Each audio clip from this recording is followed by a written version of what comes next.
जय जिनेंद्र। जैन दर्शन आत्मा और ब्रह्मांड का सच श्रृंखला में एक बार फिर से सबका स्वागत है। आज हम चौथे भाग में हैं और विषय है कर्मों की निर्जरा कैसे होती है, आत्मशुद्धि का रहस्य। हमारी ये जो चर्चा है ये 3 महत्वपूर्ण जैन ग्रंथों पर आधारित है, तत्वार्थ सूत्र, समयसार और गुम्मटसार।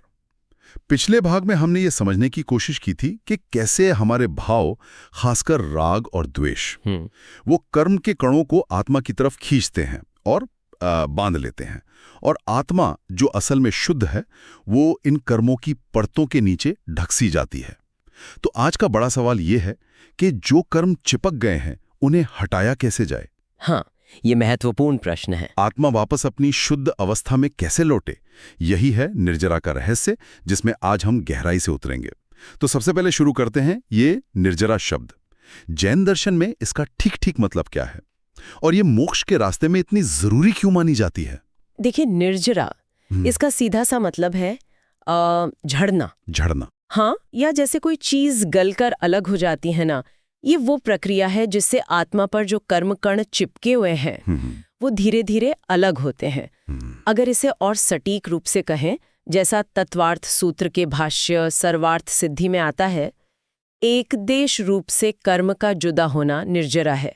मतलब थोड़ा थोड़ा करके, एक देश यानी किश्तों में भी कह सकते हैं। हाँ बिल्कुल, थोड़ा थोड़ा करके अलग होना। इसे समझने के लिए ना मोक्ष की परिभाषा देखना जरूरी है। अच्छा। तत्वार्थ सूत्र कहता है, कृत्स्न कर्म विप्रम मोक्षो मोक्षः। कृत्स्न मतलब सारे। जब सारे कर्म पूरी तरह से आत्मा से अलग हो जाते हैं वो अवस्था मोक्ष है। तो फर्क साफ है। बिल्कुल। निर्जरा हुई कर्मों का आंशिक रूप से हटना जो लगातार चलता रहता है, और मोक्ष है उसी प्रक्रिया का अंत, कर्मों का पूरी तरह खत्म हो जाना। तो निर्जरा ही वो सीढ़ी है, वो रास्ता है जिससे आत्मा धीरे धीरे कर्मों को हटाकर मोक्ष तक पहुंचती है। अच्छा, तो ये कर्मों का झरना शुरू कब और क्यों होता है? मतलब इसका कोई ट्रिगर पॉइंट है, कोई खास कारण? बिल्कुल, इसका एक बहुत स्पष्ट और कह सकते हैं बुनियादी कारण है। ये प्रक्रिया तभी शुरू होती है जब आत्मा अपने अस्वभाव से हटकर अपने स्वभाव में आती है। अस्वभाव और स्वभाव, ये शब्द थोड़े गहरे लग रहे हैं, इन्हें थोड़ा आसान करके समझाएंगे? जरूर जरूर। देखिए, अस्वभाव मतलब आत्मा की वो अवस्था जब वो अपने असली रूप में नहीं है, जैसे गुस्सा आ जाना, घमंड करना, छल कपट, लोभ लालच, किसी चीज से बहुत ज्यादा लगाव होना जिसे राग कहते हैं, या किसी से नफरत करना जिसे द्वेष कहते हैं। जब तक आत्मा इन भावों में उलझी है तब तक नए कर्म आकर चिपकते रहते हैं। हाँ, ये हमने पिछले भाग में समझा था, आश्रव। जी हाँ, आश्रव। और स्वभाव है आत्मा का असली रूप। उसका काम क्या है? सिर्फ जानना और देखना। ज्ञाता दृष्टा। बिल्कुल, साक्षी भाव, किसी चीज में उलझना नहीं, बस उसे जानना। समयसार ग्रंथ इसे कारण समयसार कहता है, मतलब यही स्वभाव मोक्ष का कारण है। अच्छा। तो सवाल था कि निर्जरा शुरू कब होती है? जब आत्मा भेद ज्ञान से, यानी ये समझकर कि मैं इन राग द्वेष वाले भावों से अलग हूं, मेरा स्वभाव तो सिर्फ जानना देखना है, इस समझ के साथ अपने ज्ञाता दृष्टा स्वभाव में टिकती है। उसी पल निर्जरा शुरू हो जाती है। समयसार साफ कहता है कि आत्मा के स्वभाव में किया गया ध्यान ही कर्म हटने का असली कारण है। ध्यान मतलब मेडिटेशन? हाँ, पर यहाँ ध्यान का मतलब सिर्फ आंख बंद करके बैठना नहीं।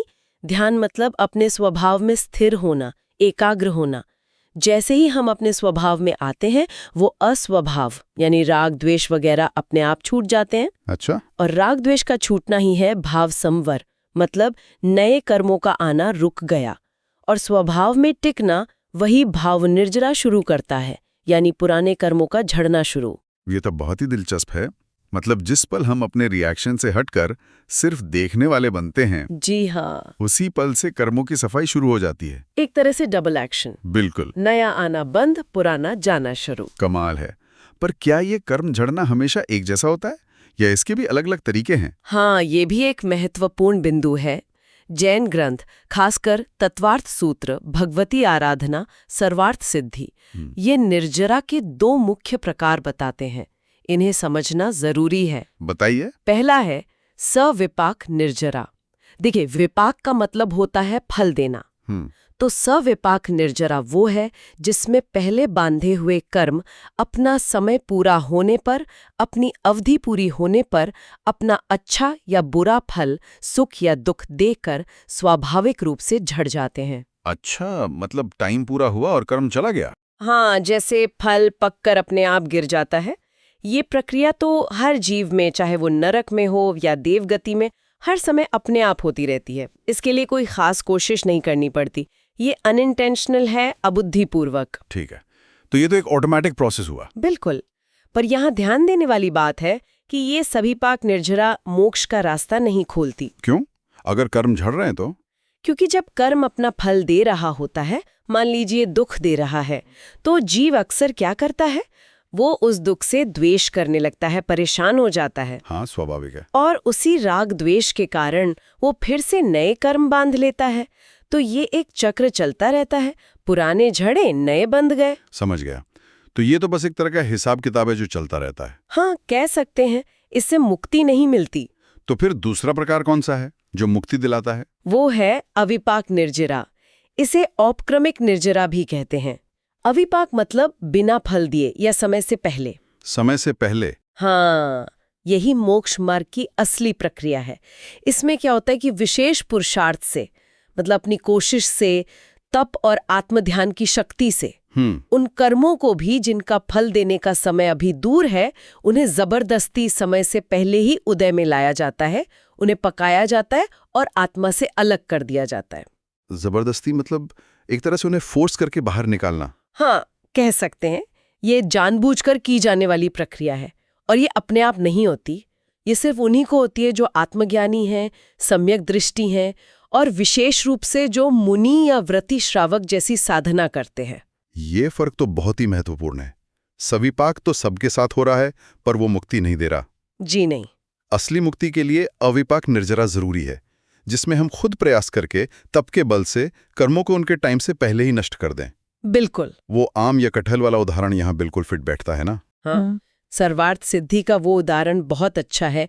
जैसे कच्चे फल को पाल लगाकर या मसाला लगाकर समय से पहले पका लेते हैं, वैसे ही तप की गर्मी से, तप की ऊर्जा से कर्मों को उनके नियत समय से पहले ही पकाकर उनका असर खत्म करके आत्मा से अलग कर देना, यही अविपाक निर्जरा है। और ये संवर के साथ होती है, मतलब नए कर्मों को रोकते हुए। बहुत बढ़िया। अब जरा फिर से स्वभाव और अस्वभाव पर आते हैं। बिल्कुल। निर्जरा में इनकी भूमिका को और थोड़ा खोलते हैं। इनका डायरेक्ट कनेक्शन क्या है? देखिए, समयसार ग्रंथ के हिसाब से तो इनका निर्जरा से एकदम सीधा और कह सकते हैं विपरीत रिश्ता है। विपरीत कैसे? पहले स्वभाव की बात करते हैं। आत्मा का असली रूप ज्ञाता दृष्टा भाव।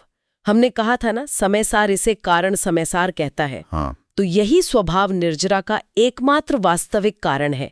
जब आत्मा अपने स्वभाव में ध्यान करती है, मतलब अपने जानने देखने वाले रूप में स्थिर होती है, एकाग्र होती है, तभी कर्म का क्षय यानी निर्जरा होती है। स्वभाव में टिकना ही निर्जरा को पैदा करता है। कोई पॉजिटिव रोल नहीं है। ये तो निर्जरा का अवरोधक है, रुकावट है। बल्कि यही अस्वभाव, खासकर राग द्वेष, कर्म बंध का मुख्य कारण है। अच्छा। इसे ऐसे समझिए, आत्मा एक समय में या तो अपने स्वभाव में रह सकती है, ज्ञाता बनकर, या फिर अस्वभाव में कर्ता या भोक्ता बनकर राग द्वेष करते हुए। जब तक अस्वभाव है, कर्म बंध रहे हैं। जिस पल आत्मा कोशिश करके अपने स्वभाव में, ध्यान में आती है, उसी पल अस्वभाव यानी राग द्वेष गायब हो जाता है एक साथ। हाँ, अस्वभाव का ये गायब होना ही है संवर। नया बंध रुक गया और स्वभाव में स्थिति ही है निर्जरा। पुराना बंध छूटना शुरू हो गया। तो निचोड़ ये है, स्वभाव निर्जरा कराता है और अस्वभाव उसे रोकता है और उल्टा नया बंध कराता है। तो क्या ये कहना ठीक होगा कि राग द्वेष का शांत होना ही वो टर्निंग पॉइंट है, वो निर्णायक मोड़ है जहां से निर्जरा शुरू होती है? ये अंदर काम कैसे करता है? बिल्कुल सही कहा आपने। राग, लगाव और द्वेष, नफरत ही कर्म बंध की जड़ हैं। समय सार तो इन्हें अनात्म भाव कहता है, मतलब ये आत्मा का स्वभाव है ही नहीं। इन्हें अजीव तत्व तक कहा है। अजीव तत्व मतलब नॉन लिविंग जैसा? हाँ, क्योंकि आत्मा के शुद्ध स्वभाव का हिस्सा नहीं है। ये राग द्वेष एक तरह की स्निग्धता पैदा करते हैं। स्निग्धता मतलब चिपचिपाहट। हाँ, गोंद जैसी चिपचिपाहट। इसी से कर्म की धूलकण आत्मा पर चिपकते हैं। अब सोचिए, जब आत्मा भेद ज्ञान से समझकर कि मैं इन भावों से अलग हूं शांत होती है, राग द्वेष छोड़ती है, तो वो स्निग्धता, वो गोंद खत्म हो जाती है। इसके एक साथ दो असर होते हैं। क्या? पहला, भाव संवर। गोंद खत्म तो नए कर्म कणों का चिपकना तुरंत बंद। ठीक। दूसरा, भाव निर्झरा। उसी समय जो पुराने कर्म इसी राग द्वेष के सहारे टिके थे, उनकी पकड़ भी ढीली पड़ जाती है और आत्मा के शुद्ध भाव, तप की ऊर्जा से वो पुराने कर्म झड़ने लगते हैं। तो हाँ, राग द्वेष का शांत होना ही वो पॉइंट है जहां कर्मों का आना आश्रव रुकता है और पुराने कर्मों का जाना निर्जरा शुरू होता है। वाह, ये तो कमाल की बात है। मतलब राग द्वेष छोड़ते ही एक साथ डबल फायदा, नया कचरा आना बंद और पुराने की सफाई शुरू। अद्भुत जी। मैंने एक और शब्द सुना है, कई बार आता है, सामायिक भाव। इसका निर्जरा से क्या कनेक्शन है? सामायिक भाव, इसका मतलब है समता भाव, इक्वानिमिटी जिसे कहते हैं। समता भाव मतलब हर स्थिति में समान रहना। हाँ। ये वो मानसिक अवस्था है जब आत्मा जीवन में आने वाले अच्छे बुरे हालातों में सुख दुख, लाभ हानि, मान अपमान, किसी में भी न तो राग करती है न द्वेष, बस शांत रहकर सिर्फ देखती है। ज्ञाता दृष्टा। बिल्कुल, ज्ञाता दृष्टा बनी रहती है। अब देखिए, सीधे तौर पर शायद शास्त्रों में सामायिक शब्द को निर्जरा से न जोड़ा गया हो, पर इनका लॉजिकल कनेक्शन बहुत गहरा है। कैसे? हमने अभी क्या समझा कि अविपाक निर्जरा कब शुरू होती है? जब राग द्वेष शांत होते हैं, है ना? हाँ। और सामायिक भाव की परिभाषा ही क्या है? राग द्वेष से रहित समता भाव, ज्ञाता दृष्टावस्था। बात तो सही है। और समय सार क्या कहता है कि स्वभाव में यानी ज्ञाता दृष्टा भाव में किया गया ध्यान ही कर्म क्षय यानी निर्जरा का कारण है। अच्छा। तो देखिए, सामायिक भाव, राग द्वेष का न होना और स्वभाव में ध्यान, ये तीनों असल में एक ही शुद्ध मानसिक स्थिति के अलग अलग पहलू है या नाम है।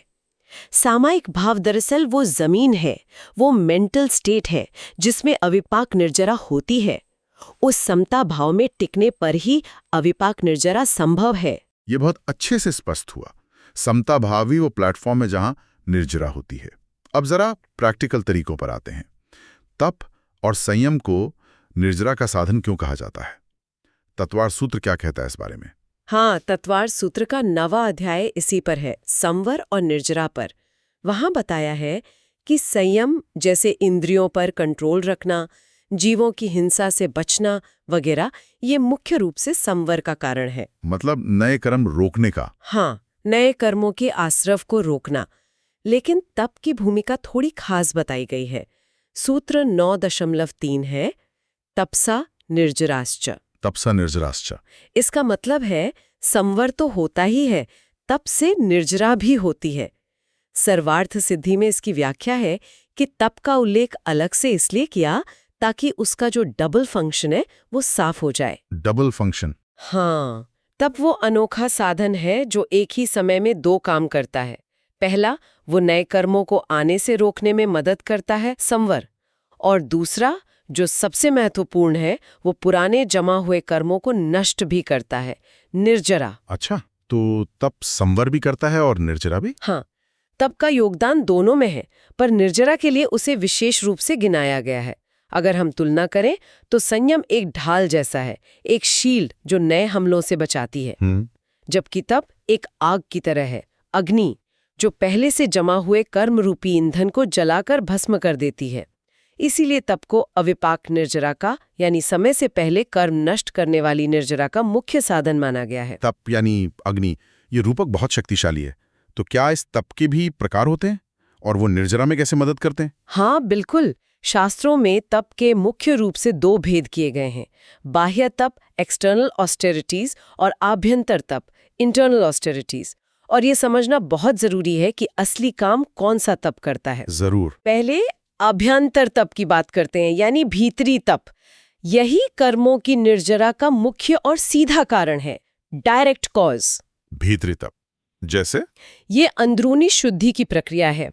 इसके 6 प्रकार गिनाए हैं। प्रायश्चित, अपनी गलतियों का एहसास और सुधार, विनय, अहंकार का त्याग, नम्रता, वैयावृत्य, गुणीजनों की सेवा, सहायता, स्वाध्याय, ज्ञान का अभ्यास, शास्त्रों का अध्ययन, व्युत्सर्ग, शरीर और बाहरी चीजों से मोह छोड़ना, और सबसे महत्वपूर्ण ध्यान, आत्मा में लीन होना, स्थिरता। ध्यान फिर से आ गया। हाँ, ध्यान सबसे ऊंचा आंतरिक तप है। ये सारे तप क्या करते हैं? ये मन और आत्मा के भावों को शुद्ध करते हैं। जैसे स्वाध्याय से सही गलत का भेद पता चलता है, ध्यान आत्मा को अपने स्वभाव में स्थिर करता है। और जैसा हमने पहले कहा, समयसार के अनुसार यही ध्यान आत्मा के स्वभाव में रमण करना, कर्म के क्षय यानी निर्जरा का असली कारण है। यही वो असली आध्यात्मिक आग है। ठीक है, ये हुआ आंतरिक तप। और बाह्य तप, जैसे उपवास वगैरह? हाँ, बाह्य तप के भी 6 प्रकार हैं। अनशन, उपवास, अवमोदर्य, भूख से कम खाना, वृत्ति परिसंख्यान, भोजन संबंधी खास नियम लेना, रस परित्याग, घी, दूध, मीठा जैसी रसीली चीजों का त्याग, विविक्त शय्यासन, एकांत में सोना बैठना, और काय क्लेश, शरीर को साधना के लिए कष्ट देना, जैसे सर्दी गर्मी सहना। ये तो काफी कठिन लगते हैं। हाँ, पर यहाँ सबसे जरूरी बात याद रखनी है, बाह्य तप अपने आप में निर्जरा का सीधा कारण नहीं है। नहीं है? नहीं। अगर कोई सिर्फ बाहरी तप करता रहे, बहुत उपवास करे, शरीर को कष्ट दे, लेकिन अंदर मन में शांति न हो, राग द्वेष भरे हो, मतलब आंतरिक तप न हो, तो ऐसा बाहरी तप मोक्ष मार्ग में निरर्थक बताया गया है। उससे शायद थोड़ा पुण्य बन जाए, पर कर्मों की अविपाक निर्जरा नहीं होगी। तो फिर बाहरी तप का फायदा क्या है? क्यों करते हैं ऐसे? बाहरी तप की भूमिका है सहायक, सपोर्टिव रोल है। ये आंतरिक तप को साधने में मदद करता है। कैसे? सोचिए, अगर आपको ध्यान लगाना है तो मन शांत होना चाहिए, इंद्रियां वश में होनी चाहिए, है ना? हाँ बिल्कुल। तो उपवास, अनशन या कम खाना, अवमोदर्य या रस त्याग, ये सब क्या करते हैं? ये इंद्रियों की चंचलता कम करते हैं, शरीर से मोह घटाते हैं। जब बाहरी तप से इंद्रियां और मन थोड़े अनुशासित होते हैं, तो साधक के लिए स्वाध्याय करना, ध्यान लगाना यानी आंतरिक तप करना ज्यादा आसान और गहरा हो जाता है। अच्छा, तो बाहरी तप एक तरह से तैयारी है आंतरिक तप के लिए? हाँ, बिल्कुल सही समझा। बाहरी तप खुद मंजिल नहीं है, बल्कि मंजिल आंतरिक तप, जिससे निर्जरा होती है, तक पहुंचने का मददगार साधन है। ये तभी असरदार है जब इसे आंतरिक तप के साथ सही समझ के साथ किया जाए। ये समझना तो बहुत ही जरूरी था। मतलब असली जोर अंदरूनी शुद्धि पर होना चाहिए, बाहरी क्रियाएं सिर्फ उसमें सहायक हो सकती हैं, अगर सही भाव से की जाएं। एकदम सही। अब एक और सवाल, क्या ये जो अंदरूनी शुद्धि है, इसका लेवल, मतलब शुद्धि कम है या ज्यादा, ये कर्मों के झड़ने की रफ्तार को भी प्रभावित करता है? निश्चित रूप से।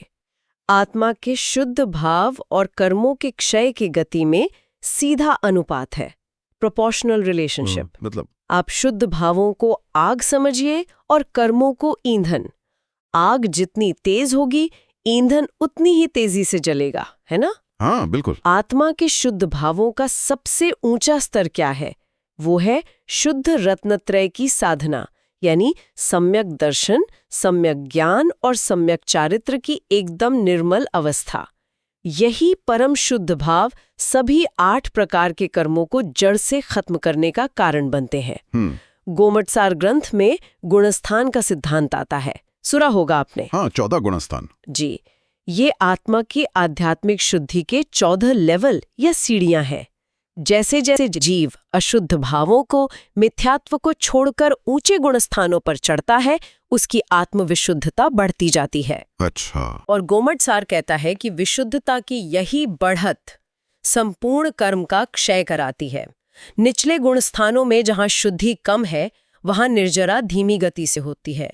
लेकिन जब कोई साधक बहुत ऊंचे स्तर पर पहुंचता है, जैसे शपक श्रेणी में, शपक श्रेणी, हाँ, जहां विशुद्धता अपने चरम पर होती है, तब उसके शुद्ध भाव, जिन्हें शुक्ल ध्यान कहते हैं, वो इतने शक्तिशाली होते हैं कि वो करोड़ों जन्मों के जमा कर्म को, करोड़ों जन्मों के, हाँ, करोड़ों जन्मों के संचित कर्मों को कुछ ही पलों में बहुत तेजी से भस्म कर देते हैं। अरे वाह, मतलब जितनी ज्यादा मन की शांति, स्थिरता और आत्मजागरूकता, हाँ, आत्मविशुद्धता। उतनी ही तेजी से कर्मों से मुक्ति। ये तो बहुत प्रेरणादायक है। जी। अब निर्जरा को इसके अंतिम लक्ष्य मोक्ष से जोड़ते हैं। इनका आपस में क्या रिश्ता है? क्या निर्जरा ही पहला कदम है मोक्ष की ओर? देखिए, निर्जरा और मोक्ष का रिश्ता साधन और साध्य का है, मीन्स एंड एंड। निर्जरा वो प्रक्रिया है, वो साधन है जिससे मोक्ष का लक्ष्य हासिल होता है। ठीक है। तत्वार्थ सूत्र का 10वें अध्याय का दूसरा सूत्र इसे बहुत साफ बताता है। बंध हेतु अभाव निर्जराभ्याम कृत्स्न कर्म विप्रमोक्षो मोक्षः। थोड़ा धीरे। बंध हेतु अभाव। बंध हेतु अभाव यानी बंध के कारणों जैसे राग द्वेष का अभाव, जिसे हम संवर कहते हैं। हाँ, संवर। और निर्जराभ्याम मतलब निर्जरा से, इन दोनों से, बंध के कारणों के अभाव से और निर्जरा से, कृत्स्न कर्म विप्रमोक्षो मोक्षः, समस्त कर्मों का पूरी तरह छूट जाना ही मोक्ष है। अच्छा, तो दोनों जरूरी हैं, संवर भी और निर्जरा भी? हाँ, दोनों अनिवार्य हैं। एक के बिना दूसरा अधूरा है मोक्ष के लिए। वो नाव वाला उदाहरण याद है? हाँ, छेद बंद करना और पानी निकालना। बिल्कुल।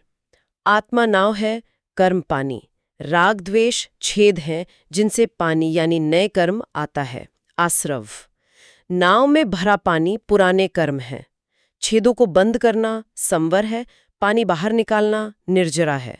किनारे यानी मोक्ष तक पहुंचना है तो दोनों काम एक साथ करने पड़ेंगे, छेद बंद करना यानी संवर और पानी बाहर निकालना यानी निर्जरा। एकदम सही।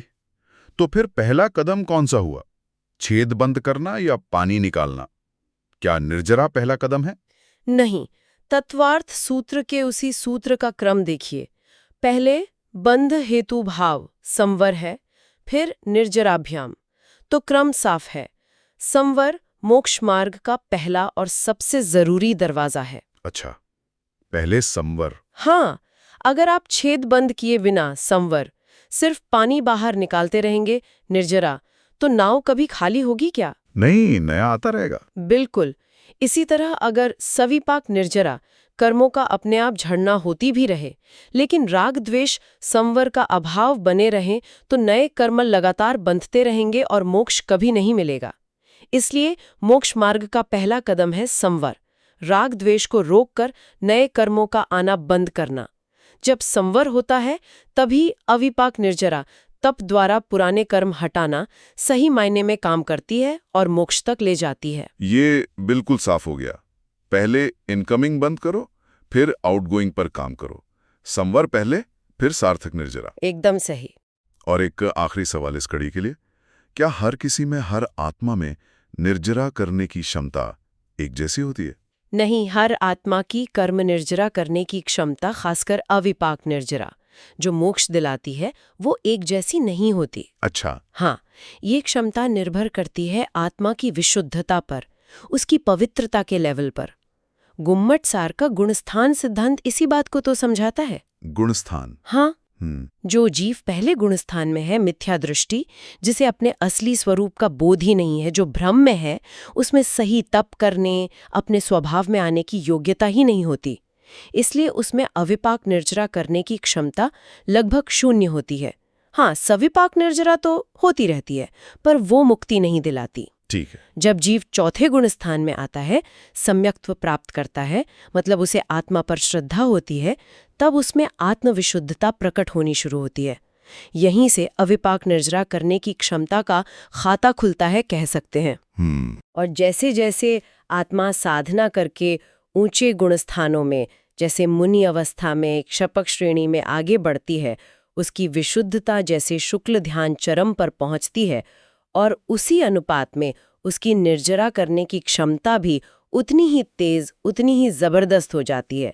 तो साफ है, अविपाक निर्जरा की क्षमता आत्मा की शुद्धि पर निर्भर है, और ये शुद्धि हर संसारी जीव में अलग अलग होती है। तो इस सारी बातचीत का निचोड़ क्या निकलता है? निर्जरा के इस पूरे विज्ञान को समझने से हमें मुख्य रूप से क्या सीखना चाहिए? क्या टेक अवे है? देखिए, मेरे विचार में सबसे बड़ी दार्शनिक सीख ये है कि निर्जरा कोई बाहरी चीज नहीं है, कोई कर्म कांड या क्रिया मात्र नहीं है। ये असल में आत्मा के अंदरूनी शुद्धिकरण का अपने स्वभाव में स्थित होने का एक स्वाभाविक नतीजा है, एक बाय प्रोडक्ट है।